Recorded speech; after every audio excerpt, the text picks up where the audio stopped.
معزز مہمان ہمارے ساتھ شریک ہوئے ہیں طلحہ انور صاحب جو کہ انٹرنیشنل ایجوکیشنل ایڈوائزر ہیں بڑھتے ہیں ان کی جانب. السلام علیکم طلحہ. وعلیکم السلام. کیسی ہیں آپ؟ ٹھیک ہیں؟ الحمدللہ. بڑے شو میں آپ نے انرجی ڈال دیتی ہیں, چاہے جیسی بھی صبح ہو, جتنا بھی ٹریفک ہو, یہاں پہنچنے تک جس بھی مراحل سے گزرنا پڑے, لیکن مجھے لگتا ہے کہ ہر گھر میں جہاں جہاں یہ مسکراتی صبح جاتی ہے تو الحمدللہ سب مسکرانے لگتے ہیں. آپ کیسی ہیں؟ ٹھیک ہے؟ میں بالکل ٹھیک ٹھاک, اور آپ نے اتنی میری تعریف کر دی آتی, مطلب آپ نے میرا آج دن بنا دیا, کیونکہ جب آپ کو اپریشیٹ کوئی کرتا ہے نا اپریشیٹ, تو آپ کی جو ہے نا مورال بہت ہائی ہو جاتا ہے. تو تھینک یو سو مچ طلحہ. اور میں جاننا چاہتی ہوں طلحہ کہ آپ اپنے بارے میں ہمیں بتائیں. بیسیکلی میں منسلک ہوں ٹائمز کنسلٹنٹ کے ساتھ, جو کہ اس وقت کام کر رہے ہیں 60+ کنٹریز کے ساتھ. تو جو بھی پاکستان کے اسٹوڈنٹس ہوتے ہیں اور اسٹڈی ابراڈ کا ایک خواب ہوتا ہے, ہمیشہ ایک ڈریمز ہوتے ہیں کہ میں اپنی ہائر ایجوکیشن کو فلاں ملک میں کروں, فلاں یونیورسٹی سے اپنی ڈگری حاصل کروں, تو ان کی اپلیکیشن سے لے کے ان کی اسکالرشپس اور ان کے ساتھ ساتھ جو بھی ویزا پروسیسنگ ہوتی ہے اس میں تمام چیزیں. اس کے بعد آتی ہے کہ پوسٹ ویزا سروسز بھی ہوتی ہیں کہ جی اسٹوڈنٹس وہاں پہ جانے کے بعد کیا کریں گے, سروائیول کیسے ہوگا, پیرنٹس کے بڑے کنسرنز ہوتے ہیں. تو مجھے لگتا ہے کہ ٹائمز کنسلٹنٹ جو 15-16 سال سے, اور اس وقت پاکستان کے تقریباً یہ سمجھ لیجئے کہ تمام بڑے شہروں میں 20 سے 22 برانچز اور یوکے میں ایک برانچ لے کر ہم لوگ کام کر رہے ہیں. تو آپ کے چینل کی توسط سے بھی یہ پیغام عام ہے کہ جو بھی اسٹوڈنٹس اس وقت باہر جانا چاہتے ہیں, اچھی سروسز جاننا چاہتے ہیں, کیسے اپنے کورس کو سلیکٹ کریں, کیسے اپنی ڈیسٹینیشن کو فائنل کریں, تو یہ تمام سروسز ہم پرووائڈ کر رہے ہوتے ہیں. واو, آپ کا نمبر اور نام بھی اسکرین پہ چل رہا ہے, جو بھی آپ سے رابطہ کرنا چاہتے ہیں لوگ وہ رابطہ کر سکتے ہیں. لوگ بہت اچھا کام کر رہے ہیں کہ پاکستان میں جو ایک ہماری ڈومیسٹک جو ایجوکیشن سسٹم ہے, اگر آپ اس طرح سمجھیں نا اسٹیٹسٹکلی پاکستانیوں کو, کہ سب لوگ چاہتے ہیں, ابھی میں سروے دیکھ رہا تھا سوشل میڈیا پہ کہ پاکستان کی 60% عوام جو ہے وہ چاہتی ہے کہ ہم باہر چلے جائیں. ایگزیکٹلی. تو وہ ذریعہ کیا ہے, اور پچھلی حکومت ہو, حاضر حکومت ہو, موجودہ حکومت ہو, سب کا ایک پوائنٹ ہوتا ہے کہ جو اوورسیز پاکستانیز ہیں ان کی بڑی سپورٹ ہوتی ہے, ان کی ریمیٹنسز آتی ہیں, ہماری اکانومی میں بڑا کردار ہوتا ہے. تو اوورسیز پاکستانیز بنتے کیسے ہیں؟ وہ یہ اسٹوڈنٹس ہیں جو پڑھنے جا رہے ہیں, کچھ اسٹوڈنٹس ہیں جو جاتے ہیں اور پھر وہاں پر ورکنگ رائٹس لے لیتے ہیں, کچھ ہوتے ہیں امیگریشن کی طرف چلے جاتے ہیں. تو اپنی مٹی سے محبت تو سب کرتے ہیں, اور وہ چاہتے ہیں کہ یار ہم بھی اپنے پاکستان کے لیے کچھ کریں. تو وہ بہت اچھی ڈگریز لے کر, بہت اچھے لوگوں کے ساتھ نیٹ ورکنگ کر کے جب پاکستان واپس آتے ہیں نا, تو وہ پاکستان کو گرو کرنے کی بات کرتے ہیں کہ جو چیزیں, جو تکلیفیں آج ایک عام شہری, ایک عام پاکستانی فیس کر رہا ہے, پوری دنیا میں بہت سارے لوگ وہ نہیں کر رہے. آپ یہ دیکھیں, آج آپ کا مارننگ شو میرا خیال ہے 10 بجے شروع ہوا ہے. میں چاہتا تھا کہ میں 10 بجے یہاں پہ شارپ پہنچوں, لیکن شہر کے حالات کی وجہ سے میں نہیں پہنچ پایا. بالکل. اب ہم کسی ملک سے شاید کچھ گھنٹے آگے ہوں, کسی بہت بڑے ملک سے شاید کچھ گھنٹے پیچھے ہوں, لیکن تعلیم کے جو معاملات ہیں نا اس میں ہم صدیوں پیچھے ہیں. بالکل. ہمیں اندازہ بھی نہیں ہے کہ ہم کہاں کھڑے ہیں اور دنیا اس وقت کہاں ہے. جب میں ریسرچ کر رہا تھا اپنی اسٹوڈنٹس کے لیے, آپ یہ دیکھیں 1947 میں جب پاکستان بنا ہے تو پاکستان میں کتنی جامعات تھیں اور آج کتنی جامعات ہیں. اور اگر میں اس کو ہر 10 سال کے انٹرول سے دیکھوں تو ہر سال پاکستان میں 4 یونیورسٹیز, 5 یونیورسٹیز انٹرنیشنل یونیورسٹیز آئیں. 205 یونیورسٹیز اس وقت پاکستان میں جو چارٹرڈ ہیں, جو ڈگری دینے کی اہل ہیں. اور ہر سال اگر آپ اسٹیٹس اٹھا کے دیکھیں تو 4 سے 6 لاکھ لوگ گریجویٹ ہو کے مارکیٹ میں آتے ہیں. اب آپ مجھے بتائیے کہ کراچی میں, لاہور میں, خیبر پختونخوا میں, آپ پروونس وائز بات کر لیں, کیا ہر شہر میں, ہر صوبے میں سالانہ 5 لاکھ جابز ہوتی ہیں؟ بالکل بھی. اور اگر وہ گریجویٹ جاب لیس ہوتا ہے تو کیا یونیورسٹی بادر کرتی ہے؟ یونیورسٹی کہتی ہے جی ہم نے آپ کو پڑھا دیا 4 سال, اب آپ کو جاب نہیں ملی تو یہ تو آپ کا معاملہ ہے نا. لیکن جو انٹرنیشنل یونیورسٹیز ہیں, آپ ان کی خوبصورتی دیکھیں کہ انہوں نے یہ ذمہ داری بھی لے لی. وہ کہتے ہیں کہ ہمارا اگر کوئی گریجویٹ جاب لیس ہوا نا تو یہ ہماری بے عزتی ہے کہ ہم نے کیا پروڈیوس کیا. تو آپ کو جاب ملے گی اور اس کی ذمہ داری ہم لیتے ہیں. اسی لیے جو انٹرنیشنل یونیورسٹیز ہیں, رسل گروپ کی اگر آپ بات کریں, یوکے میں 24 یونیورسٹیز کا گروپ ہے, 96.5% گریجویٹ امپلائبلٹی ریشو ہے. ود ان 3 منتھ سب کو جاب مل جاتی ہے. یعنی کہ آپ خود سوچیں کہ آپ نے ایک جلدی سے ایک براڈ کاسٹنگ کی ڈگری کی ہے یا آپ نے میس کمیونیکیشن کی ہے, تو ود ان 3 منتھس آپ کو جاب ملنی ہے. Whether you are a business grade, IT grade, engineering, آپ کو ملنا ہے جاب. تو مجھے لگتا ہے کہ یہ وہ سارے پوائنٹس ہیں جو پاکستانی یونیورسٹیز کو بھی اڈاپٹ کرنے چاہیے, اور جو ایک بیلنس معاشرے میں بنایا جاتا ہے کہ کیا جاب ریٹ ہے, کیا امپلائبلٹی ریٹ ہے, اور کتنا جو اس وقت گریجویٹس. یہی وہ وجہ ہے کہ پاکستان میں اگر آپ ابھی آرگنائزیشنز کے سٹیٹس اٹھا کے دیکھیں نا تو پاکستان میں جو سوسائڈل ریٹ ہے وہ بہت بڑھ رہا ہے, اور اس میں زیادہ نوجوان ہیں اور وہ زیادہ مرد حضرات ہیں, کیونکہ ان کے معاملات رک جاتے ہیں. ان کو سوسائٹی بلیم کرنا شروع کر دیتی ہے کہ آپ میں کوئی کمی ہے اگر آپ اپنی فیملی کو سپورٹ نہیں کر پا رہے. بالکل مجھے لگتا ہے زیادہ تو نہیں بولتے. نہیں آپ بہت اچھا بولے اور میں بہت اچھے سے آپ کو میں سن رہی تھی اور بہت اچھی آپ نے باتیں کی. طلحہ کی جانب بڑھتے ہیں. طلحہ آپ کا کیا موقف ہے اس بات پر؟ دیکھیں میں یہ سمجھتا ہوں کہ ہمارے ملک میں ایجوکیشنل ریفارمز ہونے کی بہت زیادہ ضرورت ہے اور یہ بات کوئی نئی نہیں ہے کہ آج ہم اس شو پہ پہلی بار کر رہے ہیں. جب سے پاکستان بنا ہے, جب سے کمیٹیز موجود ہیں کہ پاکستان کے کریکلم کو بہتر کیسے کیا جائے, پاکستان کے ایجوکیشن سسٹم کو کیسے بہتر کیا جائے. آج بھی 2.5 کروڑ بچہ آؤٹ آف سکول ہے, آج بھی گھوسٹ ٹیچرز موجود ہیں, یعنی کہ ہر مہینے ان کی تنخواہ حکومت پاکستان دیتی ہے, وہ اسکول کا انفراسٹرکچر موجود ہے, ایک بچہ اس اسکول میں نہیں جاتا. تو سمجھنے والی بات یہ ہے کہ جو چیٹنگ کی بات کر رہے ہیں, چیٹنگ کلچر ہے, روٹ لرننگ ہے, صرف آپ نے پیپرز کو فل آؤٹ کرنا ہے, دنیا اس سے کئی آگے نکل چکی ہے. آج آپ مجھے ایک بات بتائیے کہ پاکستان میں جب ایک بچہ پیدا ہوتا ہے اور جب ایک انسان مر جاتا ہے, جب بچہ پیدا ہوتا ہے اس کے لیے اکوپمنٹس, اس کے لیے فیڈنگ ایلیمنٹس, اور جب بچہ انسان مر رہا ہے تو اس کا کفن. پوری زندگی میں مجھے بتائیں جو چیزیں ہم استعمال کرتے ہیں اس میں سے کتنی چیزیں پاکستان میں بنتی ہیں اور پاکستان میں انوینٹ ہوئی ہیں, پاکستان میں ایجاد ہوئی ہیں. آپ کی جویلری بھی شاید یہاں کی نہ ہو, یہ کپڑا شاید یہاں کا نہ ہو, میرے گلاسز شاید یہاں کے نہ ہو, یا پھر اگر یہاں بنے بھی ہوں تو اس کو بنانے کی مینوفیکچر کرنے کا جو فارمولا ہے وہ باہر سے منگایا گیا ہو. ہم تو خیال بھی ایجاد نہیں کر رہے. تو جو انٹرنیشنل یونیورسٹیز ہیں وہ آپ کو اتنا قابل بنا دیتی ہیں کہ آپ پہلے خود کو پہچانیں, آپ سوسائٹی میں پرابلم کو ڈھونڈیں اور اس پرابلم کو سالو کر دیں. تو یہ سب سے بڑا ان کا جو کردار ہے, اسی وجہ سے وہاں پر اگر آپ دیکھتی ہیں تو خوشحالی زیادہ ہوتی ہے. آپ لوگ ابھی بات کر رہے تھے کہ لوگ اپنے بچوں کو اسکول نہیں بھیجتے کہ اگر یہ پیسہ کمانے لگ جائیں گے تو پڑھے گا کون. جو بچہ پاکستان میں 4 سال کا انڈر گریڈ کرتا ہے یا 2 سال کا پوسٹ گریڈ کرتا ہے, کلچر ہی نہیں ہے کہ وہ جا کے کوئی انٹرنشپ کرے گا اور ساتھ ساتھ اپنی فیس خود نکالے گا. مگر ہر وہ بچہ جو پاکستان سے باہر اپنی ڈگری پورے کرنے جا رہا ہے اس کو وہاں پر 20 آورز پر ویک ملتے ہیں کہ وہ اپنی ڈگری کے ساتھ ساتھ کچھ نہ کچھ کام کرے, پریکٹیکل لرننگ ہو, ایکسٹینڈڈ لرننگ ہو, تاکہ وہ اپنے ایکسپینسز کو خود نکالے. اب آپ مجھے بتائیں کہ پاکستان میں جتنی یونیورسٹیز ہیں ایسا کوئی کلچر نہیں ہے, اور نہ ہمارے پیرنٹس, نہ ہمارے سوسائٹل جو ہمارے گراؤنڈز ہیں وہ الاؤ بھی نہیں کرتے کہ نہیں جی آپ خاتون ہیں آپ باہر نہ نکلیں, نہیں بیٹا ابھی تو تم چھوٹے ہو بھی تم نے نہیں نکلنا. تو یہی وہ بیریئرز بن جاتے ہیں آگے جا کے کہ ہم اس وقت صرف اور صرف ٹولز تیار کر رہے ہیں کہ ہم 4 سال میں ایک ایسا ٹول تیار کر دیں گے جو فلاں انڈسٹری میں جا کے پروڈیوس کرنا شروع کر دے گا.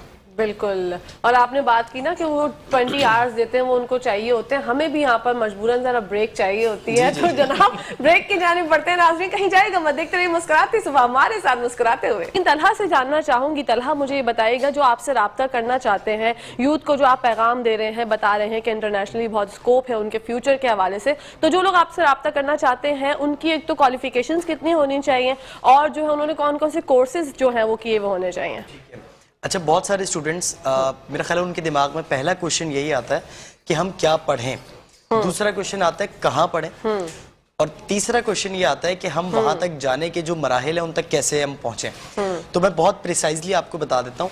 دیکھیں اگر آپ نے پاکستان سے میٹریکولیشن یا انٹرمیڈیٹ کمپلیٹ کیا, آپ بیچلرز کرنے کے لیے باہر جا سکتے ہیں. اگر آپ بیچلرز کر چکے ہیں تو آپ ماسٹرز کرنے جا سکتے ہیں. اسی طرح او لیولز اور اے لیولز کا اگر آپ کا بیک گراؤنڈ ہے تو بھی آپ انڈر گریڈ اور پوسٹ گریڈ کے لیے جا سکتے ہیں. کنٹری کیسے سلیکٹ کریں, اس کنٹری میں بیسٹ یونیورسٹی کون سی ہے. ہم نے ایک اپنا ایک آن لائن پورٹل جو ہے وہ کریٹ کیا, اور آج پہلی بار کسی چینل پر میں اس کو اس طریقے سے اناؤنس کر رہا ہوں. تمام اسٹوڈنٹس اس کو یوز کر سکتے ہیں. اس کا نام میں آپ کو ریپیٹ کر دیتا ہوں, اٹس timescoursefinder.com. میں ریپیٹ کر دیتا ہوں, ٹائمز وقت والا ٹائم, timescoursefinder.com. اور اس پورٹل پر کہکشاں اگر آپ بھی چاہیں نا تو آپ بھی ضرور ایک سرچ ضرور کیجئے گا. اگر آپ اس پہ فلٹر لگاتی ہیں کہ میں ایک کنٹری میں جانا چاہتا ہوں اور میں یہ پڑھنا چاہتا ہوں, فار ایگزامپل میں بزنس پڑھنا چاہتا ہوں, یو کے جانا چاہتا ہوں, پورے یو کے میں جتنے بھی بزنس ریلیٹڈ کورسز آفر ہوتے ہیں on a single page you will have all the options. اور صرف ان کے نام نہیں, صرف یونیورسٹیز کے نام نہیں, ان کے ڈیوریشن, ان کا میڈیم آف انسٹرکشن, ان کی فیس, اس یونیورسٹی کی QS رینکنگ کیا ہے, ٹائمز ہائر ایجوکیشن رینکنگ کیا ہے, وہ یونیورسٹی کب بنی, اس کے کتنے کیمپسز ہیں, ساری انفارمیشن. تو ہوتا ہے کیا ہے کہ جب آپ ریسرچ کر رہے ہوتے ہیں تو آپ کو ڈفرنٹ ملٹیپل ویب سائٹس پہ جا کے ایک چیز کو ویریفائی کرنا پڑ رہا ہوتا ہے. بٹ اگر ٹائمز کورس فائنڈر پر آپ جاتے ہیں تو آپ کو ملٹیپل چیزیں جو ہے وہ ایک آن سنگل کلک مل رہے ہوتے ہیں. تو it's not only for UK, آپ UK, Australia, USA, Canada, Germany, Malaysia, Turkey, یہ وہ تمام ڈیسٹینیشنز ہیں, اور پورا یورپ الگ کر دیں. اور اس وقت پاکستانی اسٹوڈنٹس کے لیے بہت ہیوج اسکالرشپس بھی, میں چاہتا ہوں کہ اگر اس پلیٹ فارم کے تھرو کوئی ہمیں اپروچ کرتا ہے, جو ہمارے نمبرز وغیرہ آئی گیس اسکرین پہ چل رہے ہوں گے, تو اپ ٹو 50% تک اسکالرشپس جو ہیں وہ اویلیبل ہو سکتی ہیں. اور کچھ تو ایسے کنٹریز ہیں جو نمبر 1 کنٹریز میں آتے ہیں, لائک اسٹڈی اور اسٹوڈنٹ سیٹسفیکشن میں نمبر 1 پہ آتے ہیں. ایون اگر آپ ابھی کنٹری وائز دیکھیں تو پاکستان سے بہت قریب دبئی ہے اور ملیشیا ہے, تو یہاں پر بھی آسٹریلیا اور UK کی یونیورسٹیز نے اپنے کیمپسز بلڈ کر لیے ہیں. تو دبئی تو پاکستانیوں کے لیے کوئی بڑی بات نہیں لگتی, وہ 2 گھنٹے کا سفر ہے اور چلے جاتے ہیں, اور ڈگری ان کو جو مل رہی ہوتی ہے وہ UK یا آسٹریلیا کی ریکگنائز ڈگری مل رہی ہوتی ہے ود 50% اسکالرشپ. تو یہ بڑی اچھی مجھے لگتا ہے کہ اپارچونیٹیز ہیں. پاکستانی یوتھ شوڈ کم اوے اور وہ ان چیزوں کو گریب کرے, اپنے فیوچر کو مزید بلڈ کریں, اور ہماری جو بھی ہیلپ چاہیے, چاہے وہ اسٹڈی ڈیسٹینیشن میں چاہیے, کورس فائنلائزیشن میں چاہیے, پروسیس میں ہماری ہیلپ چاہیے, ویزا اسسٹنس چاہیے, وی آر ہیئر. ہمارے نمبرز ہیں, آپ لوگوں کے تھرو ہم سے کنیکٹ ہو سکتے ہیں. ہم بیٹھے ہیں, ہمارے کراچی میں اس وقت 4 آفیسز ہیں. میں نارتھ نازم آباد آفس میں ہوتا ہوں, ایک گلشن آفس ہے, ایک زمزمہ پر ہے, ایک DH شہباز کمرشل پر ہے. تو all the cities, not only Karachi. ہم چاہتے ہیں, ہمارا دیکھیں مقصد کیا ہے, کہ میں ایک لائن میں اپنا ویژن اور مشن اگر آپ کو بتا دوں. دیکھیں لوگ سمجھتے ہیں کہ اگر آپ یہاں سے چلی جائیں گی کسی اور ملک, آپ کے پاس ایک بڑا پازیٹیو مائنڈ ہے, آپ اپنے کریٹیو آئیڈیاز کو اس ملک کو جا کے سپورٹ کرنا شروع کر دیں گے. سو کچھ لوگ سمجھتے ہیں کہ اس طرح برین ڈرین ہو جائے گا, کہ ہمارے ملک کے جو اچھے دماغ ہیں وہ ڈرین کر دیا ہم نے. میں ہمیشہ کہتا ہوں کہ Times consultant is not working on brain drain, we are working on brain train. We are training the new minds, کہ آپ جب وہاں سے ٹرین ہو کر آئیں گے نا تو اس سوسائٹی کو, اس کنٹری کو, اس کی اکنامی کو بہت زیادہ سپورٹ کر پائیں گے. بالکل, بہت اچھا ویژن ہے آپ کا. اور اسی کے ساتھ ساتھ ناظرین, پروگرام کا وقت جو ہے وہ آخری مراحل پر آ گیا, ٹائم کا پتہ نہیں چلتا, ایک تو بہت جلدی سے گزر جاتا ہے. اس میں 2 باتیں ہوتی ہیں کہکشاں, اس میں 2 باتیں ہوتی ہیں. بتائیے. ایک بات یہ ہوتی ہے کہ اپنوں کے ساتھ نا وقت کا پتہ نہیں چلتا, بالکل, لیکن وقت کے ساتھ ساتھ اپنوں کا پتہ چلتا ہے. بہت خوبصورت بات کے ساتھ جو ہے میں پیغام کی جانب بڑھوں گی. عبدالرحمن صاحب طلحہ کی جانب بڑھتے ہیں اور پیغام ان سے بھی لیتے ہیں. جی طلحہ. میں سمپل ورڈز میں کہنا چاہوں گا کہ ہر چیز اسمارٹ ہو چکی ہے. We are using smart gadgets, smart phones ہمیں چاہیے, اسمارٹ کارز ہمیں چاہیے, ہمیں تمام چیزیں اسمارٹ چاہیے. تو ہمارے جو آئیڈیاز ہیں وہ بھی اسمارٹ ہونے چاہیے, ہمارے ڈیسیشنز بھی اسمارٹ ہونے چاہیے. تو بہت ایزی ہو جاتا ہے جب آپ اسمارٹ فیصلے لیتے ہیں. اور اسمارٹ کا مطلب اس کو تھوڑا سا آپ اس طرح سمجھ لیں کہ وہ ایس فار اسپیسیفک ہو, ایم فار میجریبل ہو, اے فار اچیویبل ہو, آر فور آپ کو اس کا جو ریٹرن آن انویسٹمنٹ ہے وہ بہت اچھے سے پتہ ہو, اور ٹی مطلب طلحہ سمجھ لیں فی الحال. تو اسمارٹ فیصلوں میں آپ کو ہوگا یہ کہ آپ کوئی بھی کنٹری جانا چاہیں گے, آپ کیا پڑھنا چاہیں گے. جس طرح میں دونوں کی باتوں کو سمیٹ دیتا ہوں جو انہوں نے پیغام دیے, کہ نہ دیکھیں زندگی میں ہم صرف کمانے کے لیے آئے, ورنہ بہت سارے معاملات تھے اگر میں اسلامک پوائنٹ آف ویو سے بھی بات کروں.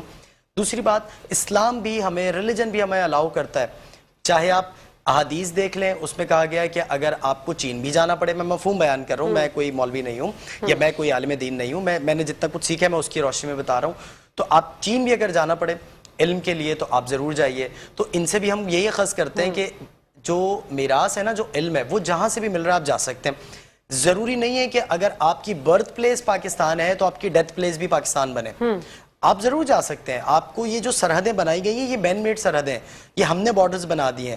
تو یہ اللہ تعالیٰ نے نہیں بنائی تھی, اللہ تعالیٰ نے تو پوری دنیا ہمارے لیے بنائی ہے. تو ہم جائیں جہاں کا موسم اچھا, جہاں کے لوگ اچھے, جہاں کا ویدر اچھا, جہاں کی جو چیز اچھی ہے اس کو انجوائے کریں.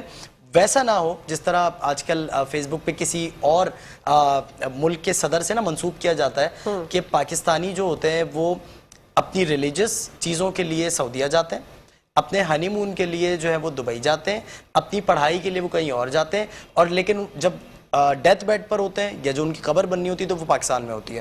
اس طریقے سے جو ہے وہ پاکستان کو نہ بنائے بلکہ پاکستان میں جئیں, پاکستان کو بہتر کریں, پاکستان کو اچھا کرنے کے لیے جو کچھ کر سکتے ہیں, کیونکہ اب ہم نے پے آف کرنا ہے. ہماری جنریشن ہے, جو اپ کمنگ جنریشنز ہیں, انہوں نے ہی آگے چل کے کچھ کرنا ہے. ادروائز تو یہ چیزیں ایسی چلتی رہیں گی. تو میں چاہتا ہوں کہ بڑی ہوپ کے ساتھ اور بڑا آپٹمسٹک ہو کے جو ہے نا وہ اس شو کو آپ اینڈ کریں کہ یہ کیک جو بنا ہے نا آج آپ نے, یہ واقعی پاکستان میں جو ہے اب ہر گھر میں خوشیاں ہوں, پاکستان میں لوگ میٹھا کھائیں, پاکستان میں جو ہے نا وہ لوگ خوشیاں منائیں, کیونکہ بہت سارے دکھ ہو گئے, بہت مصائب ہیں, بہت آلام ہیں, بہت زیادہ جو ہے نا لوگ اپنی مہنگائی کی وجہ بھی ہے, بہت ساری وجوہات ہیں. تو مجھے ایسا لگتا ہے کہ فیملی کا اگر ایک ممبر بھی نکل کے کہکشاں باہر جاتا ہے نا تو وہ پورے خاندان کے جو ہے نا وہ فیصلے بدل دیتا ہے, ان کا لائف سٹائل چینج ہو جاتا ہے. تو میں صرف یہی کر سکتے ہیں, ہم آپ لوگوں کو بتا سکتے ہیں, موٹیویٹ کر سکتے ہیں. ڈیسیشن آپ کا ہے کہ اس شو کو دیکھنے کے بعد آپ ٹی وی بند کر کے اگین آپ اپنی اسکرولنگ میں لگ جائیں ٹک ٹاک, فیس بک یا یوٹیوب پہ, یا پھر واقعی اگر آپ لائف میں کچھ کرنا چاہتے ہیں so I think it is the high time. بالکل, اگر آپ کچھ کرنا چاہتے ہیں لائف میں تو طلحہ سے رابطہ کریں. طلحہ کا نمبر بھی اسکرین پر ہے. آپ سب کا بہت بہت شکریہ میرے معزز مہمانوں کا جو آپ میرے پروگرام میں آئے اور آپ نے اتنی رونقیں بکھیری. بہت شکریہ. یا ویلکم شیف وحید, آپ کا بھی بہت بہت شکریہ کہ آپ آئے اور بہت اچھا آپ نے ہمیں کیک بنانا سکھایا.